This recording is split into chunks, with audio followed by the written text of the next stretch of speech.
నేను నిద్రపోవట్లే నేను. ఎవడవాడు? ఎవరు? నీతో పాటు అరెస్ట్ అయిన వాడు, పక్క సెల్లో సూసైడ్ చేసుకుని చచ్చిపోయాడు. ఎవడవాడు? పిరికాడు. చెప్పరా ఎవడవాడు? జుట్టు అందుతుంది కదా అని పట్టేసుకోకు. రే బయట నువ్వు అలీబాయివేమో, ఇక్కడ మాకు నువ్వు ఇది ఇది. అయితే కాల్ చంపేయి, బొడ్డులో గన్నుందిగా చంపేయి. నేనైతే కాల్ చేస్తా. మాక్సిమం ఏం చేస్తావు నువ్వు? నన్ను తీసుకెళ్లి కోర్టులో సబ్మిట్ చేస్తావు. అక్కడ నేనేం చెప్తాను తెలుసా? మెగాస్టార్ చిరంజీవి నేను ఫ్రెండ్స్ అని చెప్తా. ఆయనతో దిగిన ఫోటో ఉందిలే. బాంబేలో నేను అమితాబ్ బచ్చన్ కలిసిన పార్టీ వీడియో ఉంది నా దగ్గర, అది చూపిస్తా. మీ రజనీకాంత్ ఋషికేష్ తో సన్యాసులతో తిరుగుతుంటాడే, అది అబద్ధం. ఆయన దుబాయ్ లో నాతో ఉంటాడు అని చెప్తా. మేమందరూ ఫ్రెండ్స్, ఒకే మాఫియా అని చెప్తా. నాకు వాళ్ళకి ఏ సంబంధం లేదు. కానీ ఇది నిజమా కాదా అని మీరు తెలుసుకోవడానికి 10 ఏళ్లు పడుతుంది.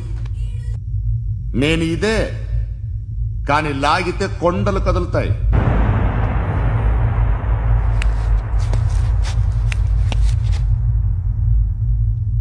నిన్ను పుట్టించిన ఆ దేవుడు కనపడితే సెల్లో వేసేస్తాను రా.